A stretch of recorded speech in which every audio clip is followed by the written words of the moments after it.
you believe that we started recording right in the middle of 2020 with all of the COVID and lockdowns going on around us, unable to meet up? So like many a young gentleman, we turned to the internet for our entertainment. Tried to find a place where we could meet up and talk about the good, the bad, and that time that Stu saw a pelican on the canal. In order to facilitate our dreams of answering all of the big questions in film, and after a few attempts at recording via other methods to various levels of success, we found Zencastr, a super easy web-based one-stop shop for recording. Log in and you're ready to record in a matter of seconds. It doesn't take a tech genius to get high quality audio or video. And on top of that, the one time we have had an issue, the fact that the multi-layered backups are stored locally means it's easily fixed all in browser. There are plenty of tools you need when you start podcasting, so let Zencastr take that headache away as it offers a place to record, edit and distribute all from one website. Any lazy bones Jones can pick up and play and have studio quality audio or 4K video put out for the world to see when using Zencastr. Go to zencastr.com/pricing and use our code CAGEFIGHTING and you'll get 30% off your first month of any Zencastr paid plan. We want you to have the same easy experiences we do for all our podcasting and content needs. It's time to share your story. And now, hit the music.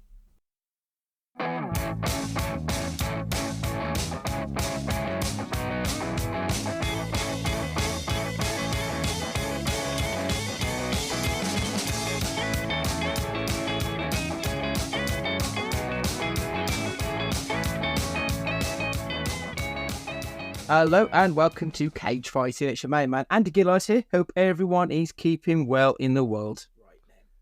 Hello everyone, Merry Christmas. It is the time of year. We can start now. Radio 1 started at 8 o'clock on the 1st of November in the morning with a bit of Mariah. And my neighbours have put their decorations up already. I'm not doing it until the 12th, it'll be the 13th won't it, because of Remembrance Sunday, because I've got respect. But it'll be the day after that where my the playroom gets decorated, and then 2 weeks later for the rest of the house. But yes, it still feels massively early. Like the only reason I might put some up this year might be because my other half's birthday falls mid-month, and she likes Christmas, so I'll do it for that. But like, if it wasn't for her, they probably wouldn't go up at all, let alone in November. I don't think. Yeah, it's just too early for Christmas nonsense. If we rewind 3 years to the start of this podcast, where you were even moaning about and saying you wasn't even going to get a tree because it was just you, and what was the point? And now, look how you've grown as a person. Yeah, that's true. I do own a tree. It's up in the loft. I think it's been down once. But to be fair, like in the time since I've bought it, I've bought new furniture and stuff, and there's just no room for it, so it's a bit pointless having it. I do take a chair and a table out to fit the trees in various rooms. So yeah, I'd probably take the settee out, so I'd be fucked. Well, you could move it to the other side. I've done that before. I've literally in the room, rearranged the furniture to fit a tree in. I mean, all the photos on the wall will come down as well, and to be replaced by a big mural. Obviously, they can't see this on here, but you can see it on Fancast what the studio set looks like. Yeah. Oh well. We're doing a quick podcast because of the Variety report that was released yesterday in our world, which was the 1st of November. Matt doesn't give a shit about Marvel, so he's a busy boy midweek, and we're recording midweek, so he can't be with us. It's just myself and Stu for this one. So the article, penned on the 1st of November by Variety magazine, she's one of the leading publications for TV, entertainment, film, what have you, and it's titled Crisis at Marvel, penned by Tatiana Siegel.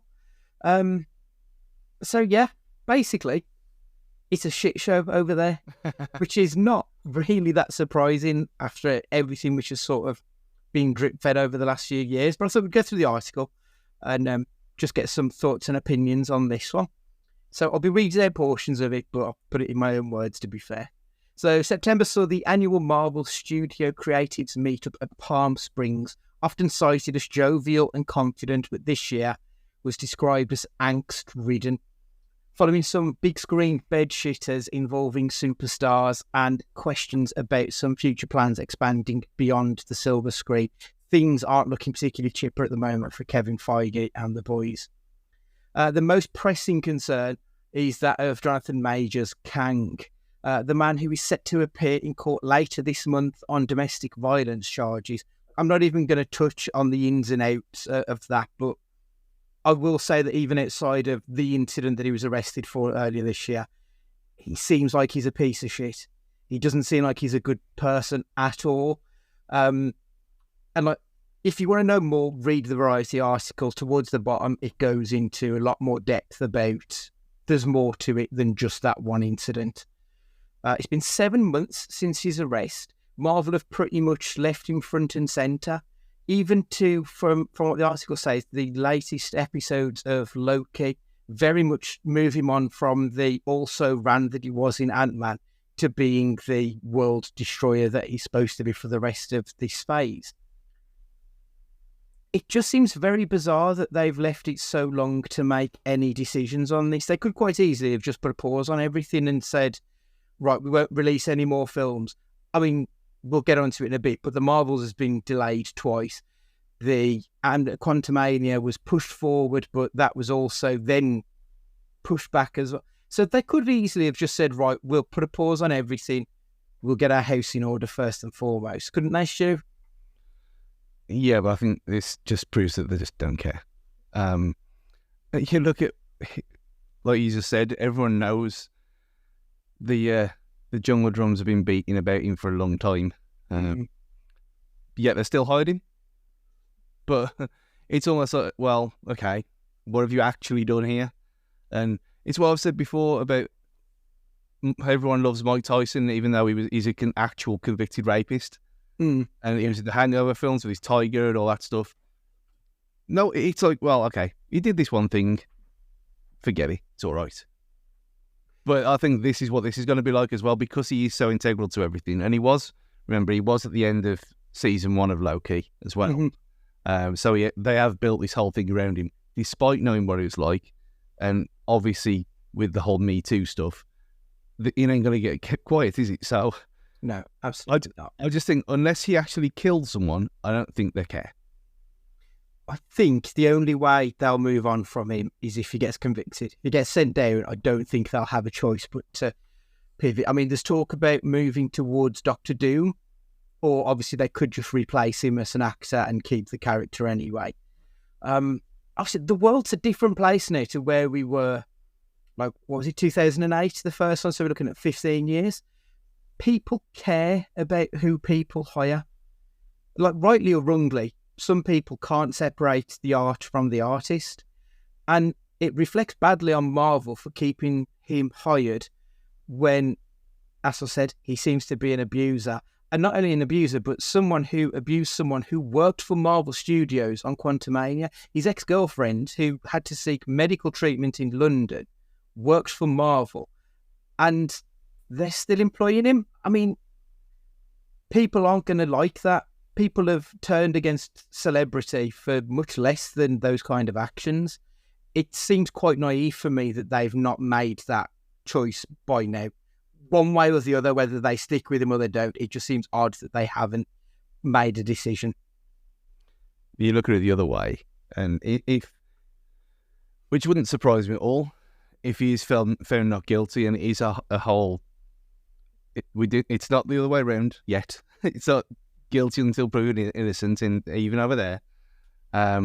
If he's found not guilty of this and he goes into rehab, then they've got the whole thing of, oh, look, we stuck by him, he's had his issues, we helped him through his traumas and all this stuff. And yeah, the redemption arc. Exactly. Redemption arc within their studio walls. They make themselves look good. Obviously, it looks shitty to women, but again, who cares? Not me saying that. That's their attitude, because let's be honest, the majority of people who pay to get Marvel stuff will be men. It will be predominantly white men will be their the demographic, weren't it? Let's be honest. So, yeah, you are right. It's fucking cynical as fuck, but that's what it is. Yeah, and you look at all the people who'll defend it and defend the films regardless of the quality, and they all fit into the bracket of they look like us. So, and they just don't care. So, why should they care when they're going to be selling stuff to the whole Disney Plus model is going to be, well, that's a story on itself, but these films will still make money. If fucking Five Nights at Freddy's can make money, and we've already talked about what that was like, then why should they be bothered if he gets away with it? They come out looking like heroes for sticking by someone, and none of their continuity gets messed up. Yeah, I completely get what you're saying. Moving on to the next big issue facing Marvel is the imminent plop that is The Marvels. So I saw a tweet today which showed the opening weekend box offices of all the MCU films since day one. And you can see that once Endgame hits, like, it's a complete opposite. So pre-Endgame, it's a consistent but steady increase up until, obviously, they get, was it 2.4 billion, was it, I think, or 2.8 billion they made on Endgame. And then as soon as Endgame hits, the opening weekend just bombs. Even Spider-Man Far From Home, which was 2019, pre-pandemic, the drop-off is just huge to then. I know we go through the pandemic, which is obviously completely changes the game.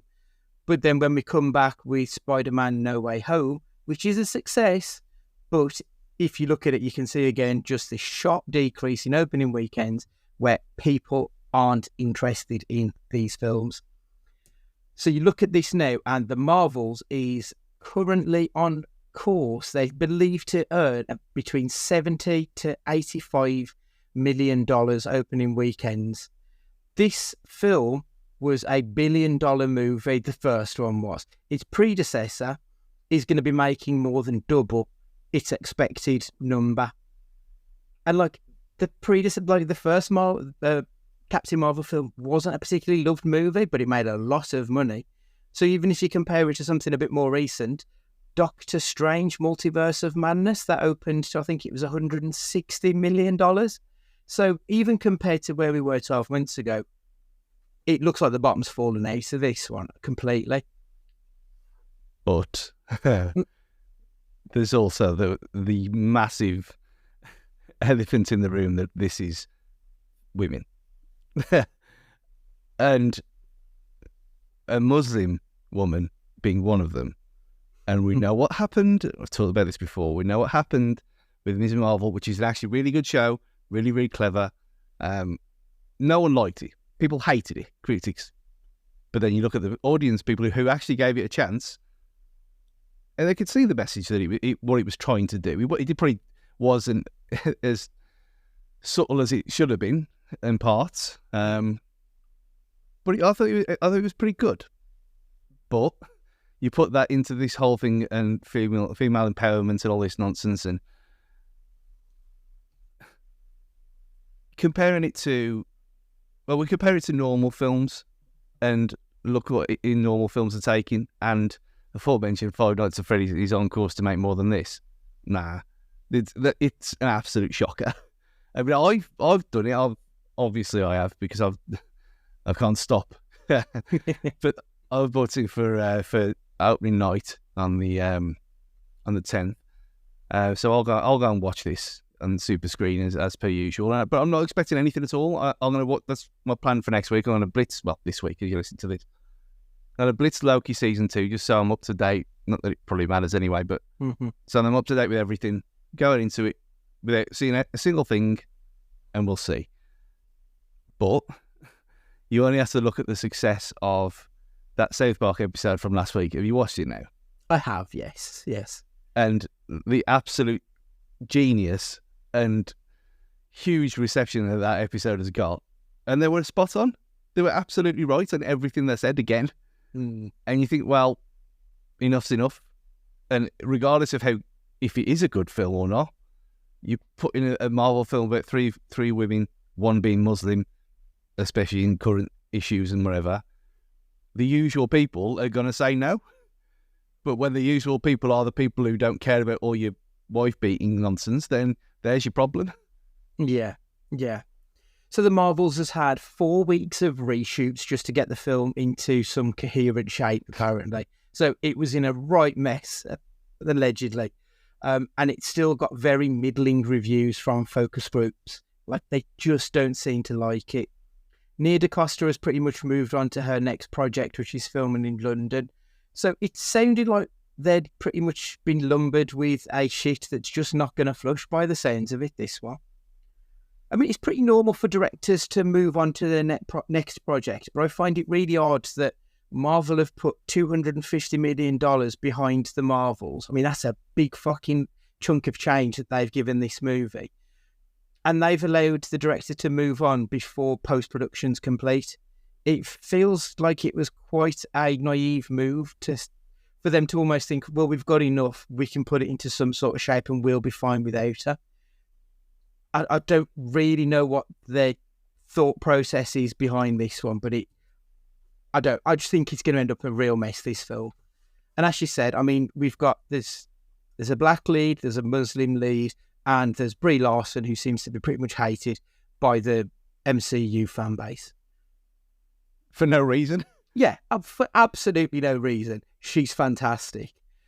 But people won't give these kind of films a chance. So they're kind of hamstrung, and it's a shame, really, because of all the films that you wouldn't mind succeeding, you think, well, actually, this might give them a little bit of something to build on. But more likely than not, it'll get review bombed because he's got people of colour in there. It'll get review bombed because it's Brie Larson, who's the anti-hero, or the Antichrist, for no other reason than... Like, I actually don't know why they hate it. I've never quite understood it. They said she was too arrogant when she was Captain Marvel. Like, have you seen Robert Downey Jr.? Yeah, that's the point. Like, I don't get what the fucking problem is. It's bizarre. She spent 3/4 of that film being an alien. And an alien soldier. So she's going to be arrogant. That's the point. It's utterly baffling. I mean, it is literally, it comes down to the fact that she doesn't have a dick. That's all I can see. It's a woman. So that's where the issue lies with a lot of people with these films. Because apparently only men can be superheroes. Well, maybe that was the reason for that angle grinder video that we saw earlier. Yeah. Yeah. Don't fucking look on Twitter for it. Yeah, please. Angle grinders and horses just now. It's been a 24 hours. It really has.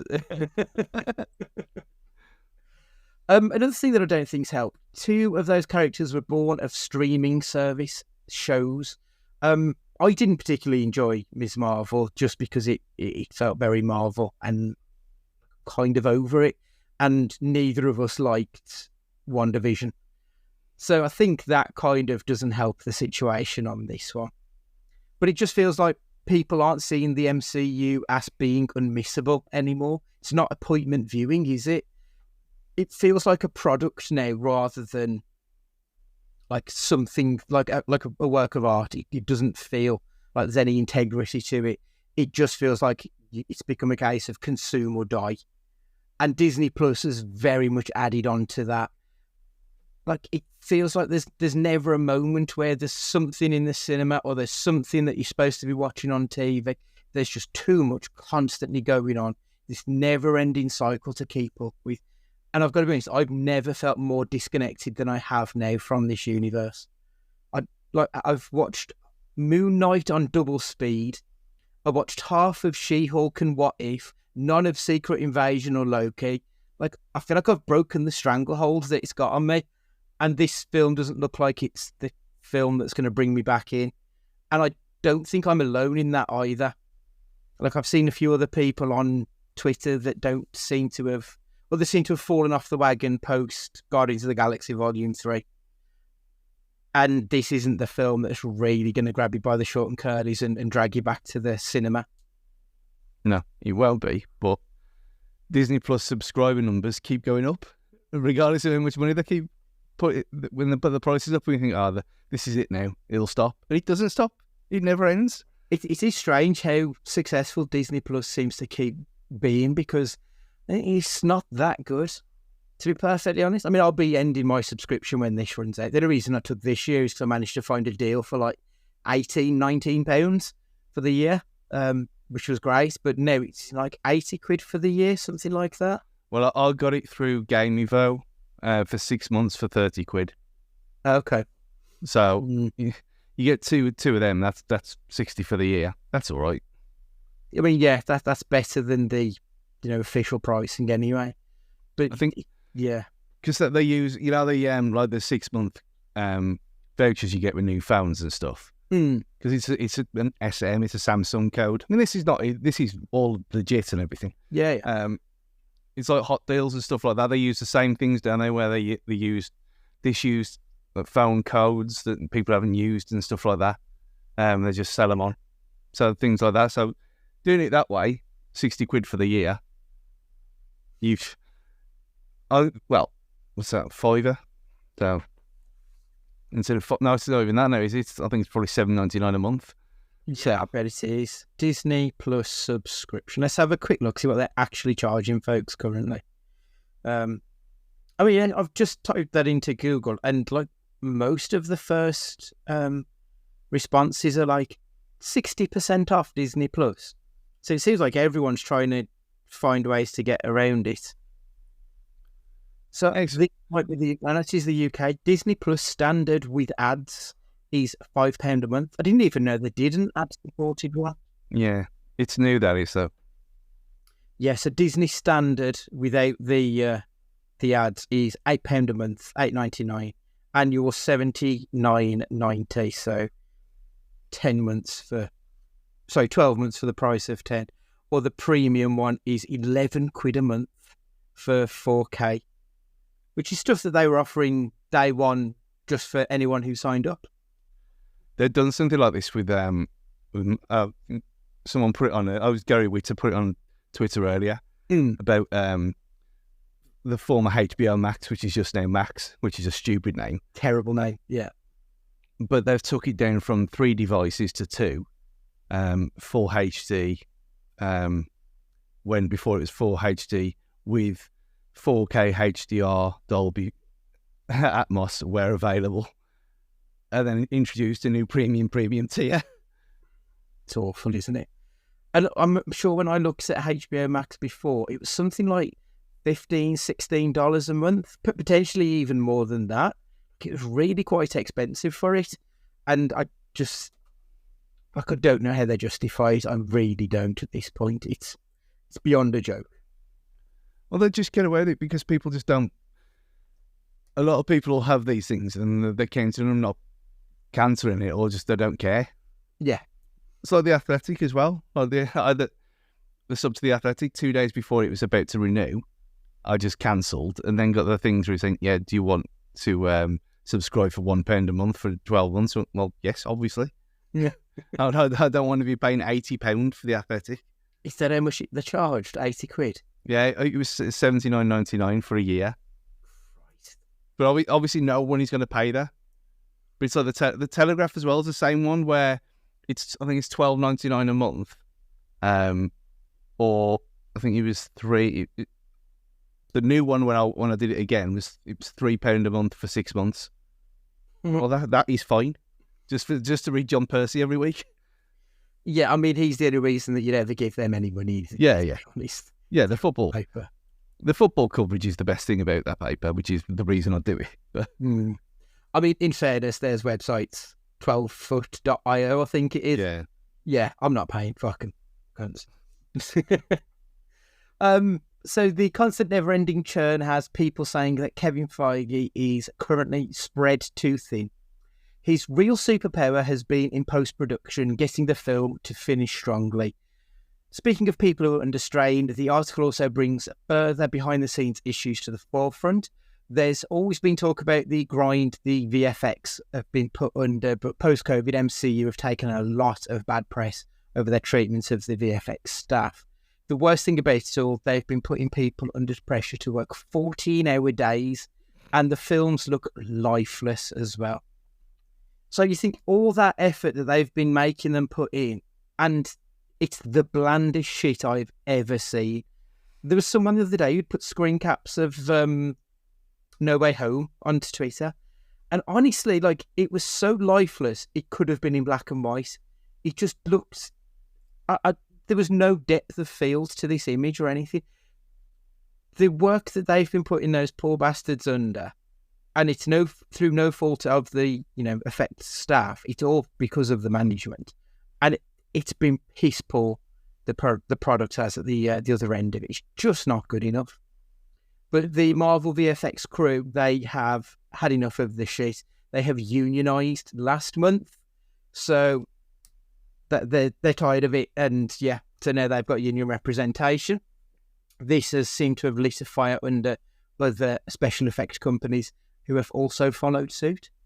So I suppose if for nothing else, there'll be a brighter future for those members of staff, hopefully. But it's not been a good ride, has it? Let's be perfectly honest, post-COVID.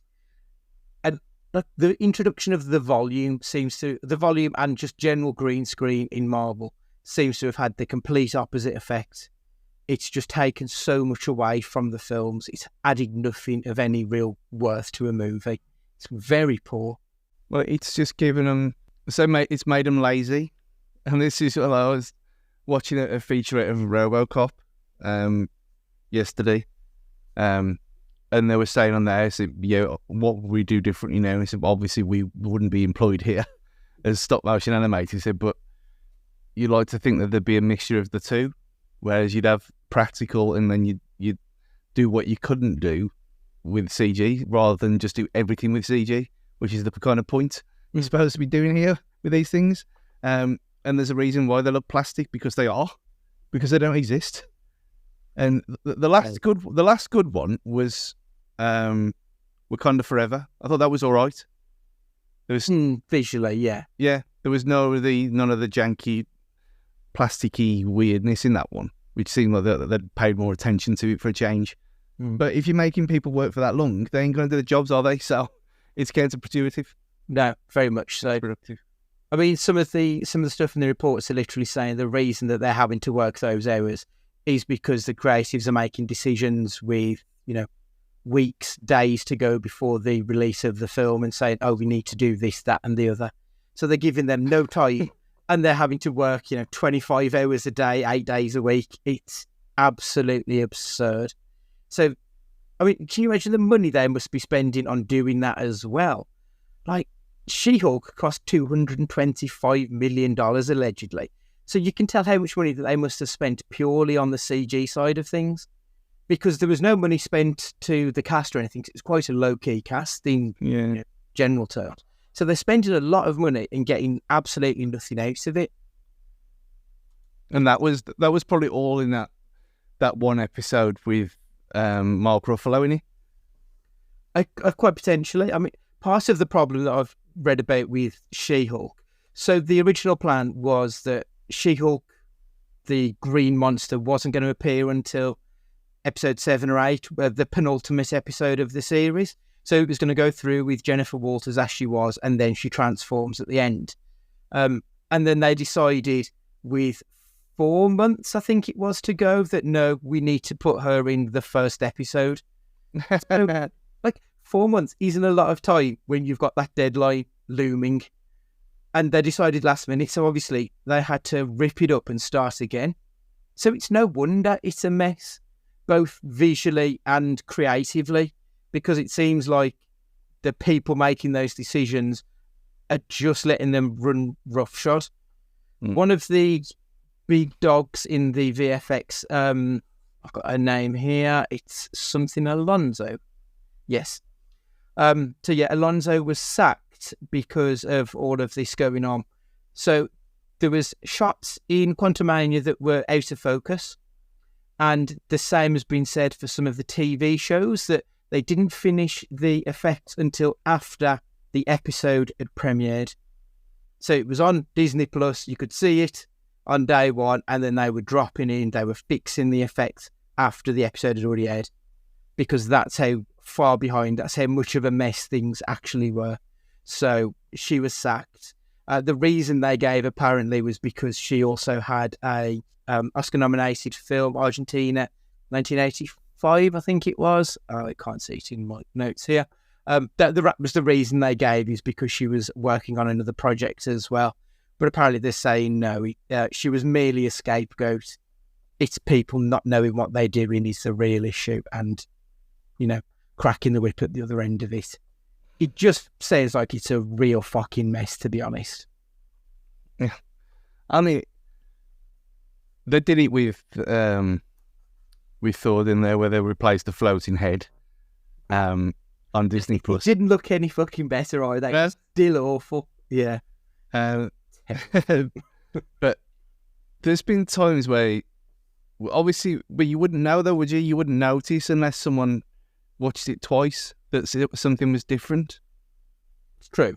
So what they're trying to just put it in and get away with it, thinking, well, when people, if someone slags it off, then people go and watch it and then they clip it out and you think, oh, it looks fine, because no one's got access to the original because it's not a hard copy.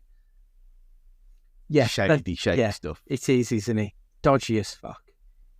So, previously, Marvel were praised very much for having Kevin Feige running the whole show, but it's now sounding like he's lost at sea and there's no one around to throw him a life vest. So, should Marvel now move away from the one-man show? Is it time for them to have a bit of a crew running things? Maybe have one person over it, but he delegates to 5 or 6 people to actually make decisions for the whole, rather than one man trying to do absolutely everything and must be losing his mind. I mean, it worked perfectly before Disney Plus existed.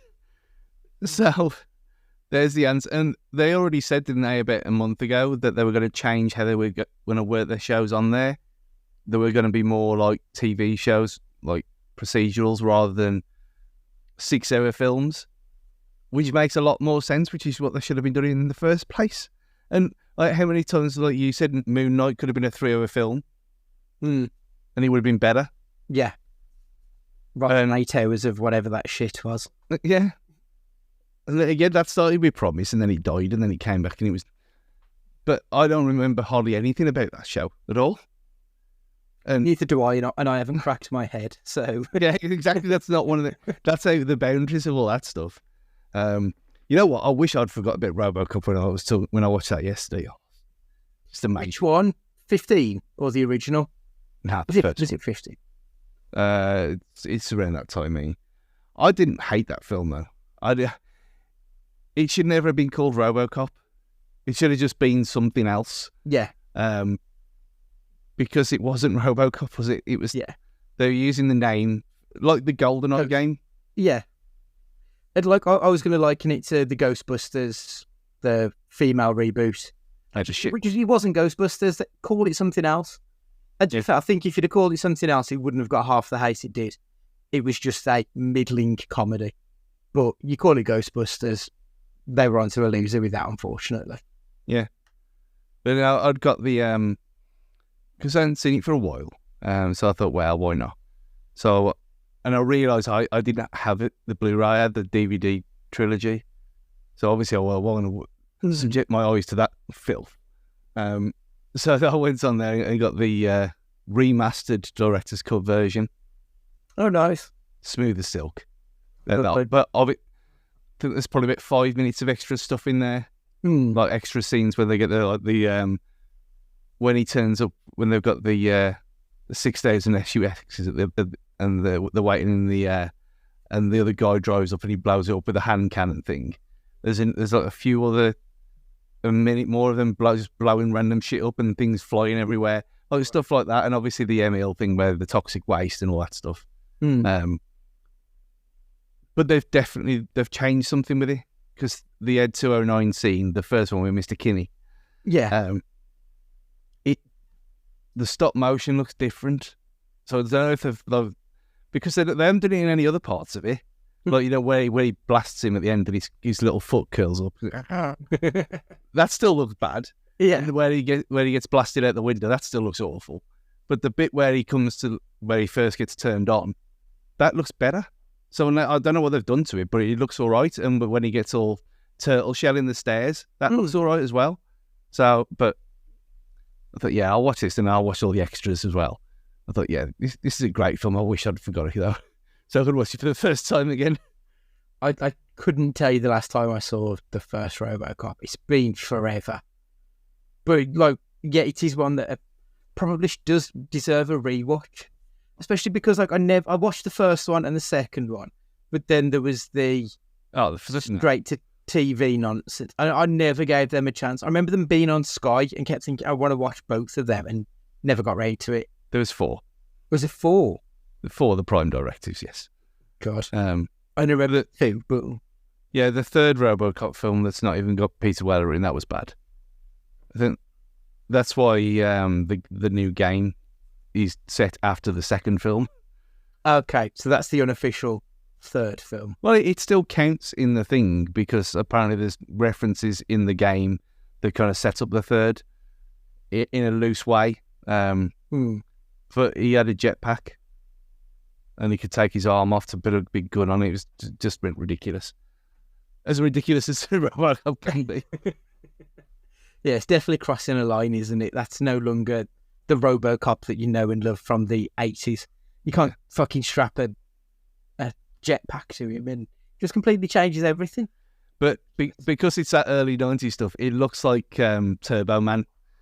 Okay. Outstanding. Did they ever do a TV series as well? Or was that just a Prime Directives film? No, there was a TV show that went on. I think it was on about 5 o'clock on a Saturday afternoon. So there was no violence in it or swearing. Well, that sounds terrible. And there was a cartoon as well, but I don't remember that. I don't know if I remember it or I've just seen images and I think I remember it. But yeah, I vaguely recall something. But then I just about remember like Hulk Hogan's Rock and Wrestling on a Saturday morning. Do you remember that? That's like proper 80s nonsense, that is. I remember there was a WWE or WWF at the time cartoon with Roddy Piper in. That would have been the one, I think. I don't think any of them actually voiced their characters. No, but I remember him walking around a junkyard in one of the episodes. Yeah, with Junkyard Dog. So it must have been. Yeah, like I remember that one.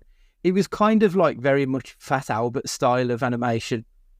That sort of like scuzzy 80s animated nonsense. Yeah, it is. That's what it was. Rock and wrestling. Yeah. The good old days with like, I think it was the Pile Driver album, which was what was released around that time as well. 26 episodes. Was not good. Was not good. Back to Marvel. So, Blade. So, the film that will seemingly never be made at this point.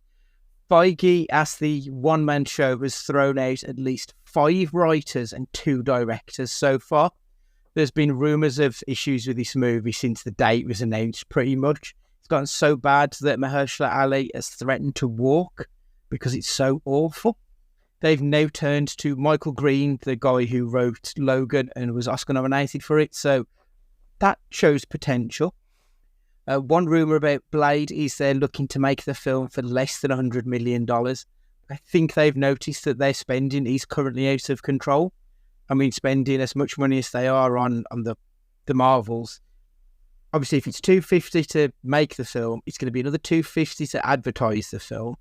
It's not going to touch 500, or it's just about going to touch 500. I think that they know now that they need to rein it back in and try and get back to basics somewhat. But at this point, should they just bin Blade? I mean, if I'm honest, I've already said they should be replacing Jonathan Majors. Put Mahershala Ali as Kang. Mahershala is a fucking great actor. He would be tremendous in that role. You'd kill 2 birds with one stone. You'd bin off this crap, and you'd get rid of John Majors. But what would you do with Blade at this point? Because I don't want Blade. It fits. I don't want Blade at all.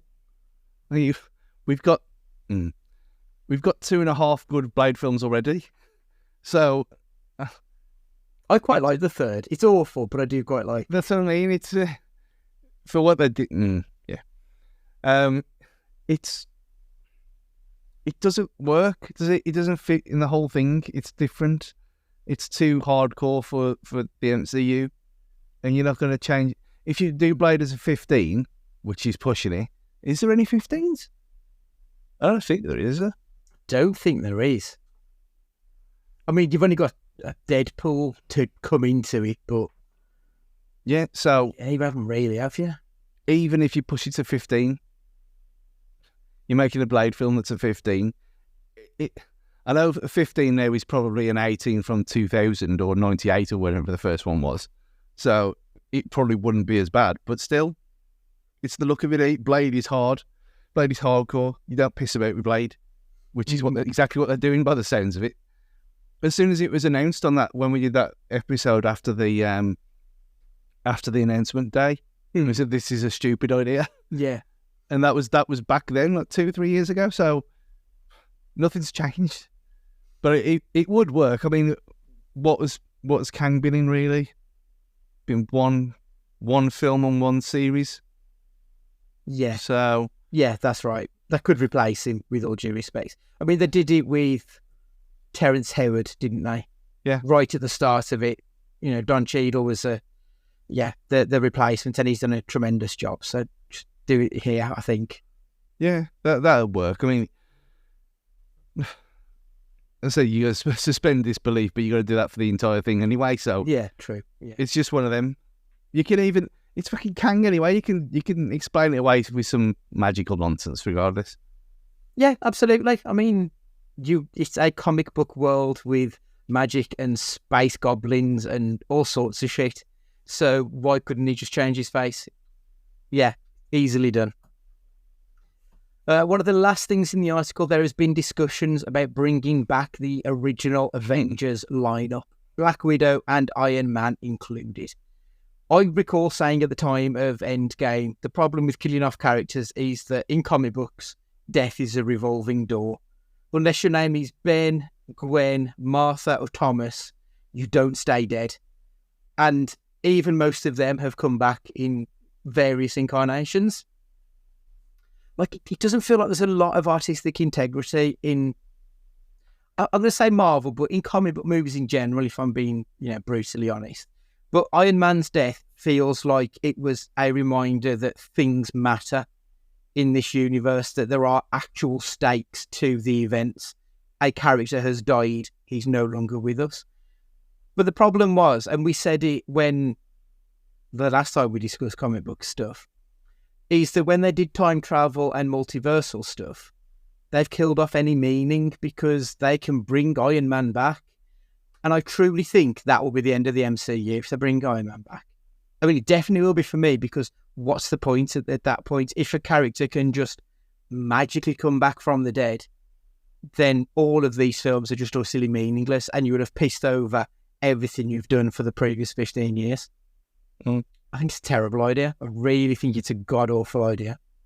The only way this could ever work, and it's on my idea, I saw it in one of the tweets after this article, was if they did something like they did with the Black Widow film, and it's based before everyone died. But even then, what is the point? Because you know how things are going to end up. Yeah, exactly. And unless you're doing something, it comes back to the whole thing all the time, like what the Unmentionable film, what the main problem with that was, because of, well, where are the Avengers then? Why can't the Avengers? And why are you not part of the Avengers? Where have you all been?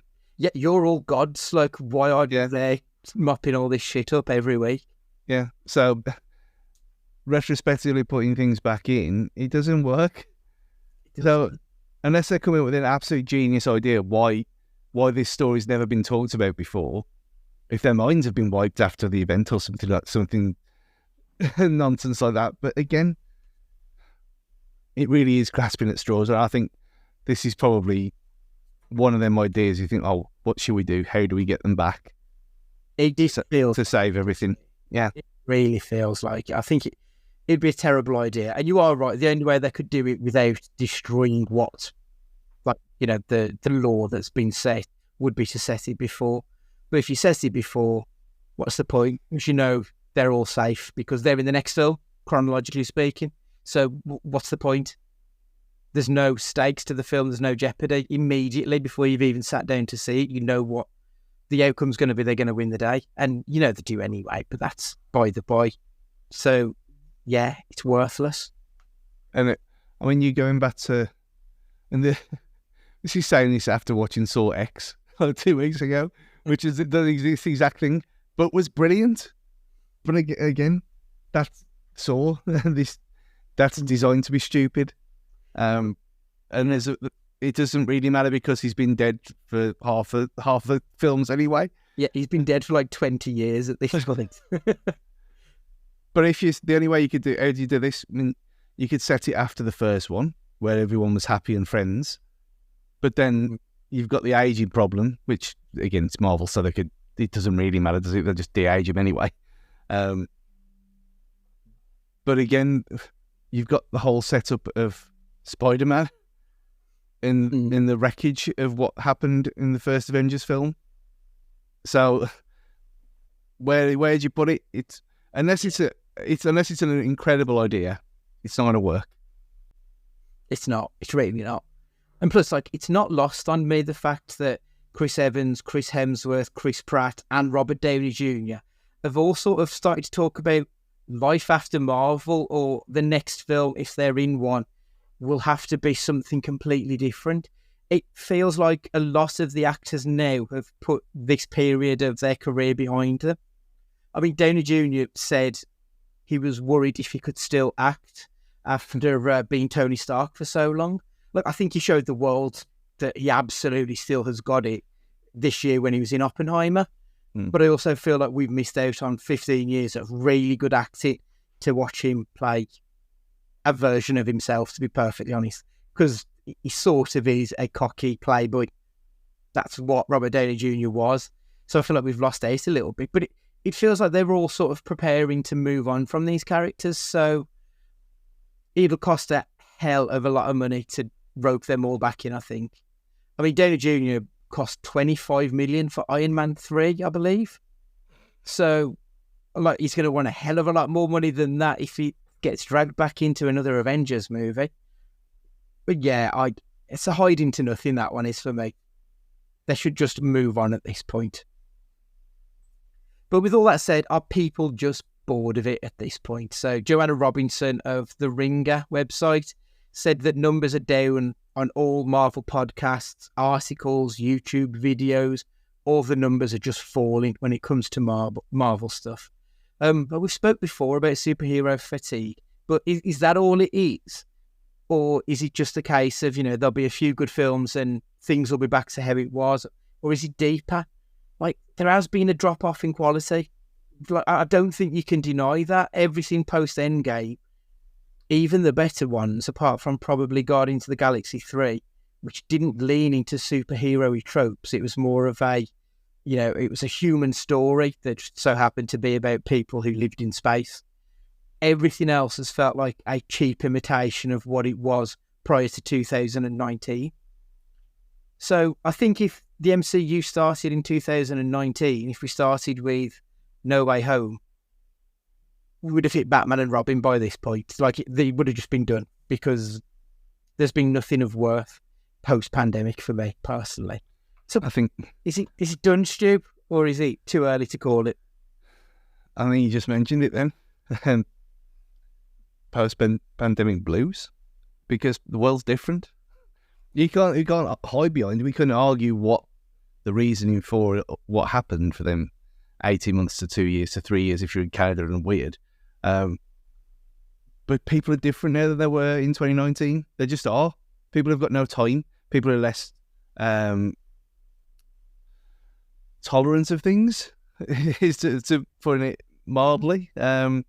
People are easily agitated now, which seems to be a problem. There's short fuses have now got almost like pin levels of anger building up all the time. So you look at the things that have been successful so far since everything came back.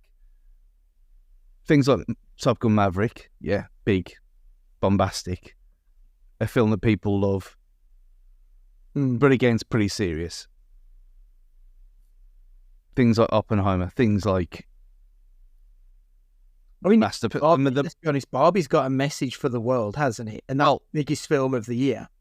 I was just going to say that we go from Oppenheimer, you go from certain 3.5 hour epics that haven't done well, but are well received, obviously. Mm-hmm. Then you're the other way, where you got Mario, which came from nowhere. No one expected to be as big as it was. And obviously Barbie, that people want a bit of light relief. And that's the most important thing. So you're either going for one or the other. You're either going to enjoy yourself or you're going to watch something serious. There doesn't seem to be the middle ground anymore, and that's what the MCU was all about. It was escapism. It was silly. It had a message as well in some of them. And then when everyone's bored of having both at the same time, unless you have a Barbenheimer day, but that's two separate films. I just think the appetite's gone for what that sort of film is. And that's just not with this. I think you're seeing it with a look at the absolute shambles that happened with Flash. Mm-hmm. And if Flash had come out in 2018, people would have loved it. Yeah, it was so shit, but at the same time so funny as well. But people have got no patience for it anymore, and you can see, and like people like you feel it's almost like homework to keep up with it all, and that's why Matt tapped out. Yeah, and understandable. I was looking at it this week being half term, and I thought, oh, that's annoying because I can't catch up with Loki. But I thought, well, I'll just do it next week. I'll just watch them all in a couple of days, just so it's done for.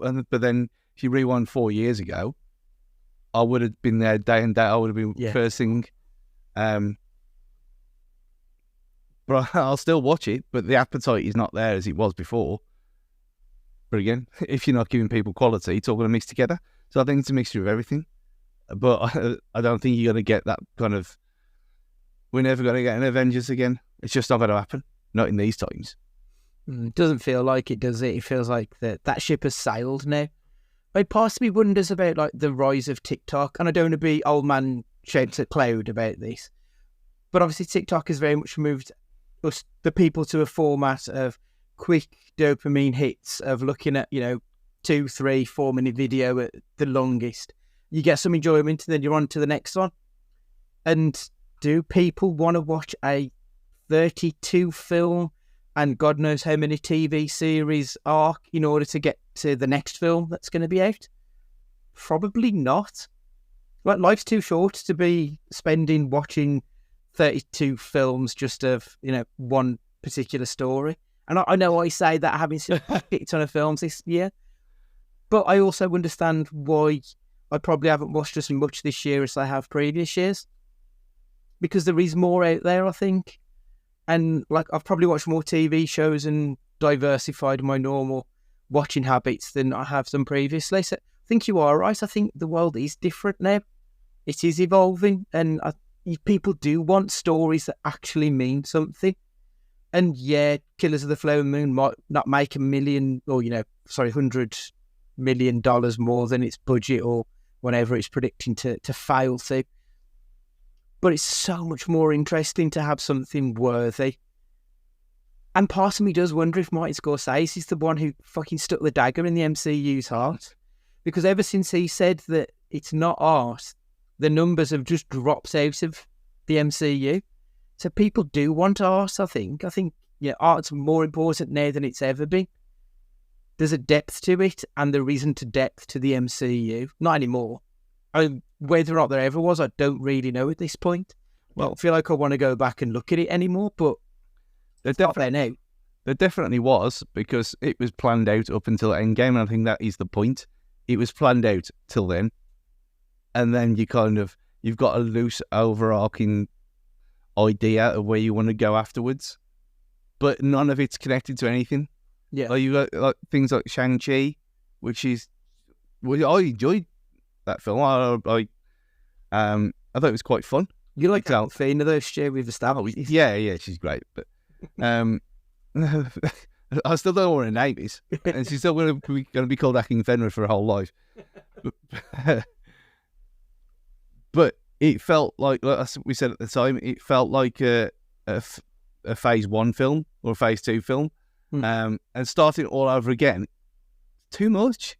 And it ain't just so much the fact that old people like us at that stage, and the people who've followed this for the last 15 years or so have not so much aged out of it, just got other things going on, and they don't want to carry on.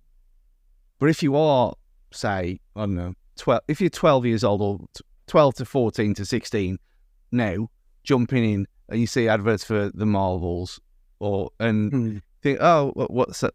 You're not going to say what's that because you obviously know, but and you've seen one or two. You ain't going to go back till watch Incredible Hulk. You ain't going to go back and watch Iron Man and sit through all of them unless you're a weirdo. It ain't going to happen anymore. It should have finished at Endgame. That's just should have been it, and it should have started again 5 years later with something else, something different. Yeah, but it's too interconnected. It's convoluted, isn't it? Now, let's be honest. It's what happened with New 52. You need to start again eventually, and yeah, I know we're crossing the streams here, but there's only a finite amount of people who are going to watch this stuff forever. I will, but through gritty teeth sometimes. But I'll still do it. And I know Ash will do it, and probably Dave will as well. I think Ash will be forced to because Mel is very much brainwashed to all of this. Don't tell him I said that, Ash, if you're listening. Yeah, he'll just play this in his kitchen as he is it on Monday. But again, as the numbers have said, we're a dying breed. So it's where do you get to before you pull the plug? And I think if they're being honest, if they sort this stuff out and they get to the Avengers Kang or whatever it's called, that'll be it. And that'll be, 40 films at that point? Christ, yeah, it will. Yeah. So, Blade still won't have been made by that now. So you have 40 films, job done. Nice for a number, nice anthology. That's almost twice as many Bond films that's ever been made, by the way. That's one thing actually I think worth touching on is the age of the audience. I think realistically in 2008, if you were 12 years old to mid-20s like we would have been, you'd have grown up with this. If you were towards the end of it, you'll probably still watch it. But I think if you were a 12-year-old 15 years ago, is a 27-year-old going to want to be doing what he was doing when he was still a kid? I don't know. I don't know if that's a case of you've just aged out of it at that point. Part of me does think that, because I'm just trying to think I can't think of an equivalent to what I would have been watching at 12 other than football that I would have been watching when I was 27. Wrestling. I did have a break. For a good few years. That's probably it. I think probably sports is probably the only thing that really crosses the divide of age. Televisual, maybe Red Dwarf, but I don't know. Well, nothing's ever been like this before. That's the thing. This is the first time this has ever happened, and it's a fascinating case study into time and space. Ironically enough, yeah, potentially. But the other point that you made as well, which I thought was a good point, like as a comic book reader, people have asked me where do you start? I'm like, fuck knows, because there's 1,000 issues of Batman to read. There's 1,000 Action Comics. Where do you start? You just dive in and hope for the best. And there's 1,000 hours worth of MCU nonsense. You either start at the beginning and lose interest before you get up to speed, or you dive in now. And if you dive in now, you've missed years worth of backstory. So it's difficult. I do think that they're facing a very difficult prospect of what to do. And I do think taking a bit of a break and coming back with fresh characters, because obviously you've got your Fantastic Four and your X-Men, coming back with the new stuff would probably help them. What I think they'll do is just keep their head down and keep going until the bottom completely falls out of it.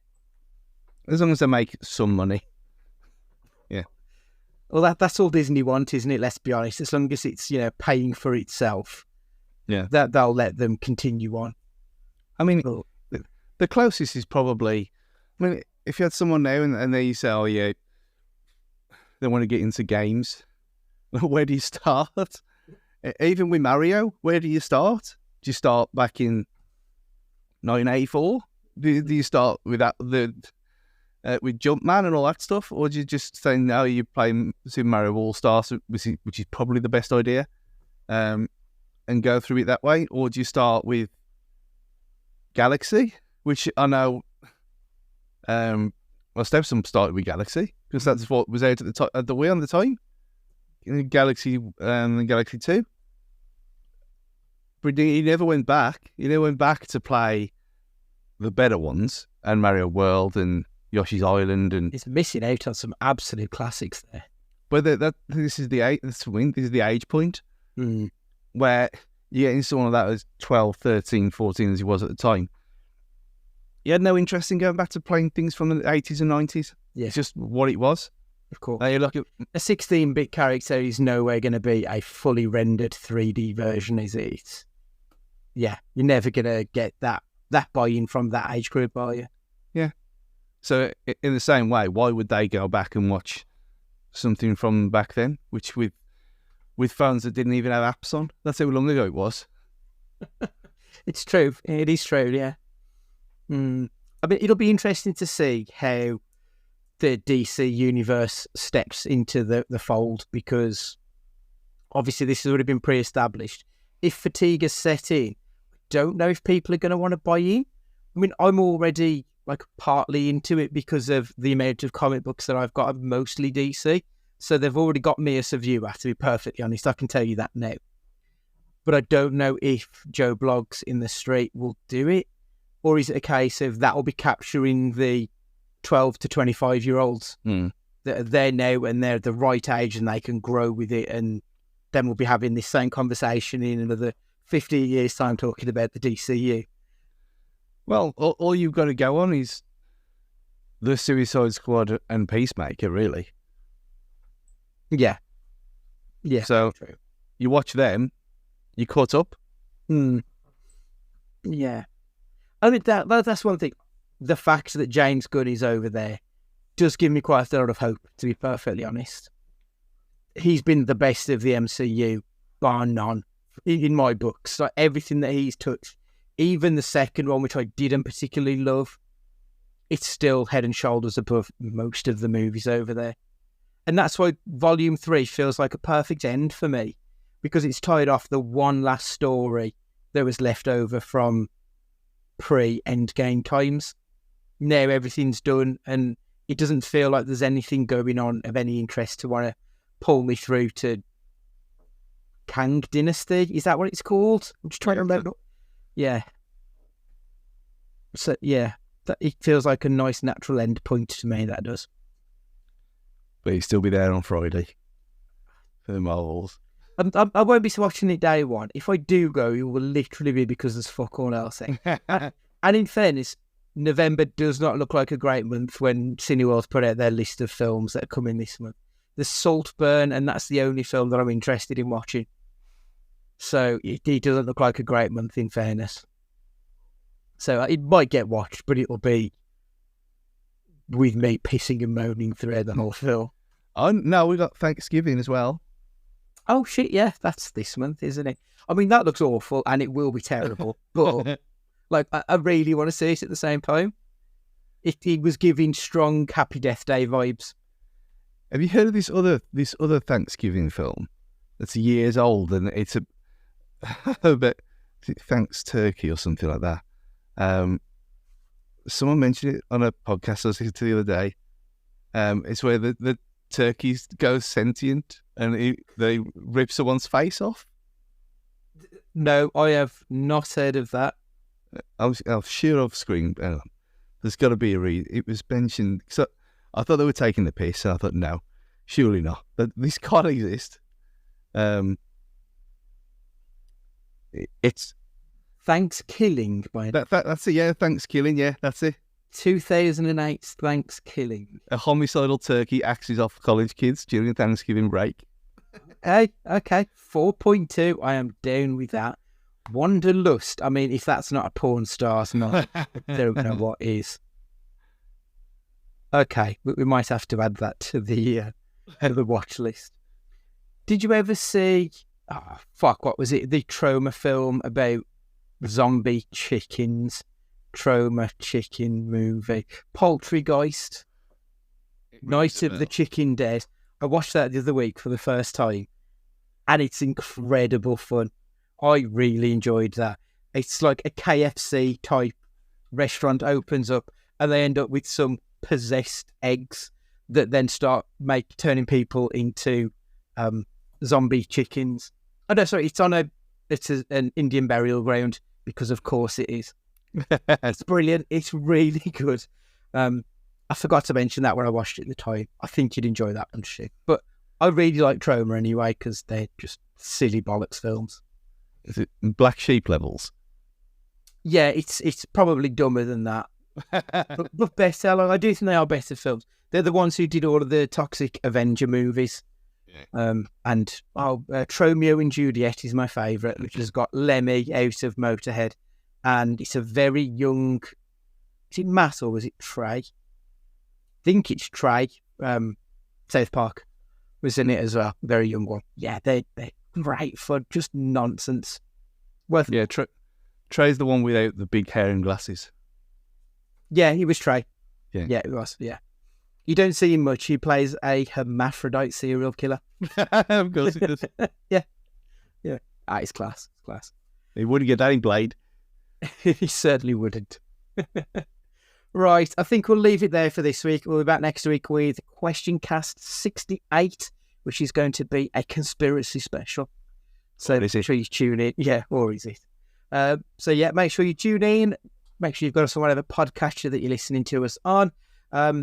Twitter @CageFightingPod, emails cagefightingpod@gmail.com. Let us know how you would save the MCU, or if you would burn it to the fucking ground. Just get in contact and let us know what you think. And for this week, Stuart, would you like to say goodbye?